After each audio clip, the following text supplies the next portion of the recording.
everybody, I hope you're well. I just wanted to do a video today to talk about this, which is a very cool Gibson ES-345 from 1964. My dream guitar for a couple of reasons. First of all, Freddie King, he played a Gibson ES-345 and 355. And Back to the Future. So I think a lot of people my age probably got into playing guitar for similar sort of reasons. Seeing Marty McFly play a Gibson ES-345 at the end of that first film. His was cherry red. This one has obviously been refinished.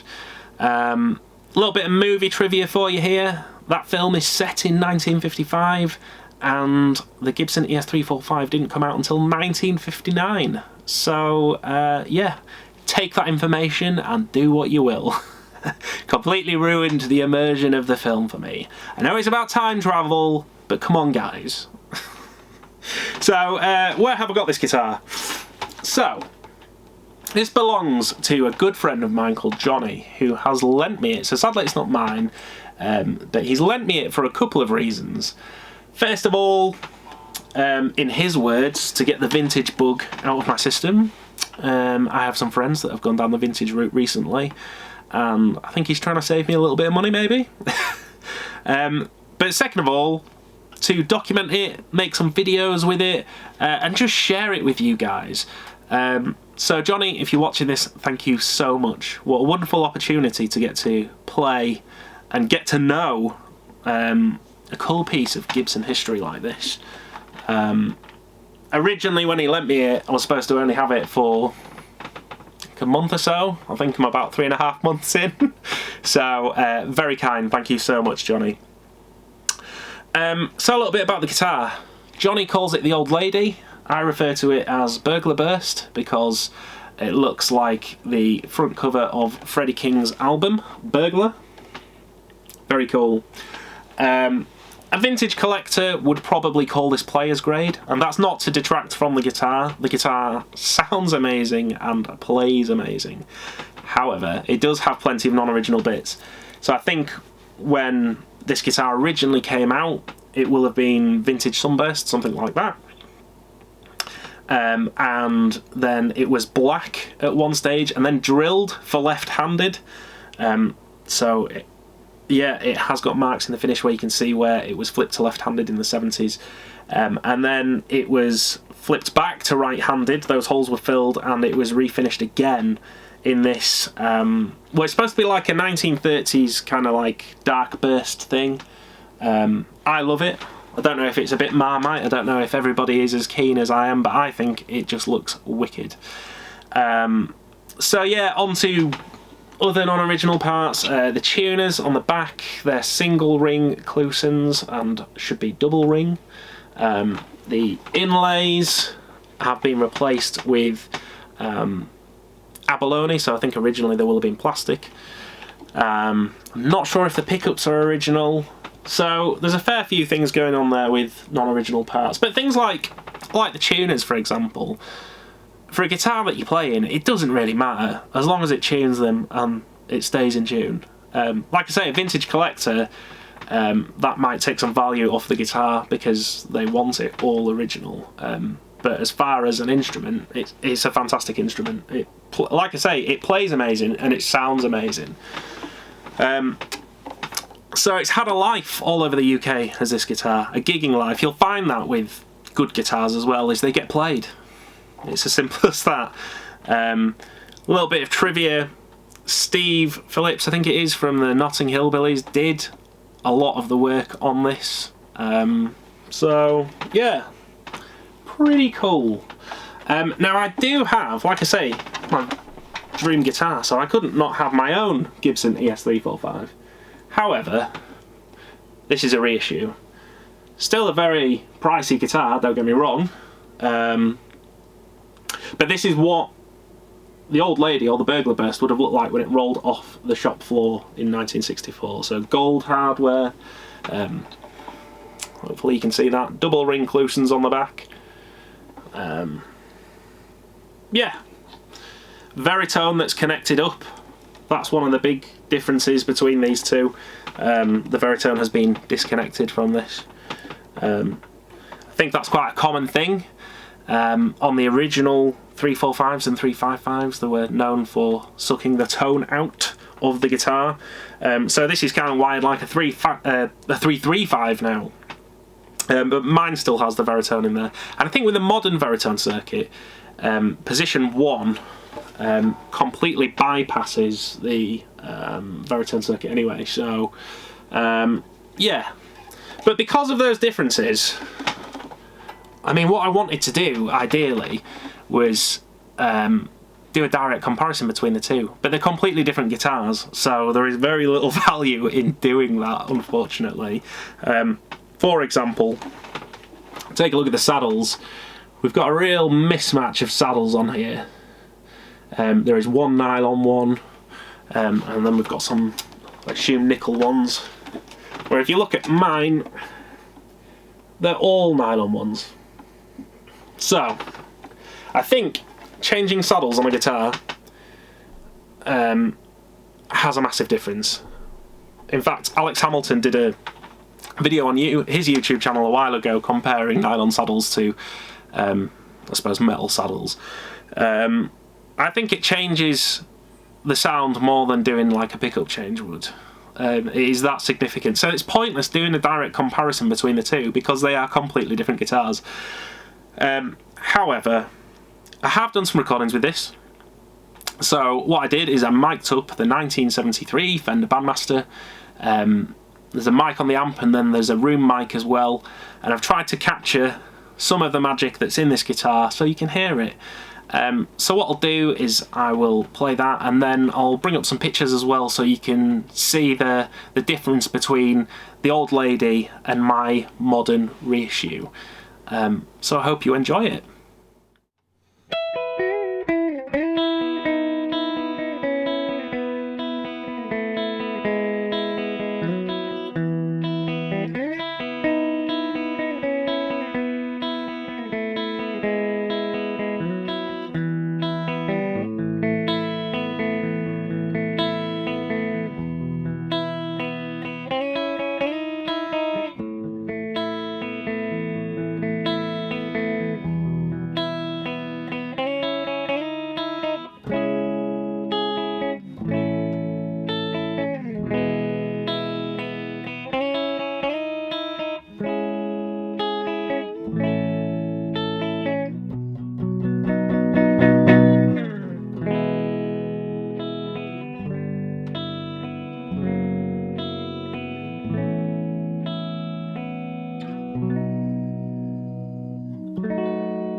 I hope you enjoyed that. So, my final thoughts on the old lady. Very cool guitar. It sounds cool. It feels great. I think the thing with vintage guitars is people say that they do sound better. Now I think any sound difference that you can hear is, well, it could be EQ'd out anyway now. It doesn't. I don't think the actual sound that is coming out of the amp matters as much as how the guitar feels in your hand. A guitar that feels best to you, you're gonna sound the best on. That's just how it works. You know, you'll be able to hit those fast licks or complicated chords or whatever it might be. If the guitar feels good, you'll be able to do that, and you will sound the best on it.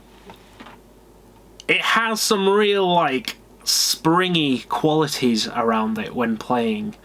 It's really hard to describe, but I've played a few vintage guitars that are like that, and I don't know if it's because they are vintage or what, but it's a feeling that is really difficult to capture with a lot of modern guitars. I'm sure some modern guitars also have that feeling thing going on. This is obviously a very valuable guitar, but with it being player's grade, it makes it a little bit easier to swallow going out and gigging it and stuff. You know, do I really want to be going down the dog and duck with, you know, a 20 grand Gibson or whatever it might be? Some of those, what I would consider are, well, some of them, like the tuners and minor changes, obviously take some of that value off. But it's a wicked guitar. It sounds fantastic and it plays fantastic, as I say. I've really enjoyed being able to spend a little bit of time with a vintage instrument and get to know it properly. If it came down to which one I would prefer out of old versus new, do I want the old one that has had a life and has been played all over the place and sounds wicked, or do I want a new one that doesn't have some of that mojo, still sounds fantastic and does look the part? It's a difficult and lovely first world problem to think about. I think I'd rather have the old one, to be honest. So I'm going to play you out now with one of my favourite Freddie King songs. This is The Stumble. It was a real pig to learn, so I hope you enjoy it. I've taken a slightly different approach to miking up this time. So instead of using the crusty old Bandmaster, I have used the Fender Tone Master. Yep. Just going to have to get over it. Just going to have to get over it. I've plugged a vintage Gibson into a Fender Tone Master. What are you going to do about it? But no, seriously, it's a lot easier to record with the Tone Master, especially when doing something like this. And I think it sounds fine for what it is. So I hope you enjoy it anyway. Leave your thoughts, leave your comments, or come around my house and leave your guitars. Thanks very much, and I'll see you all again soon. Cheers.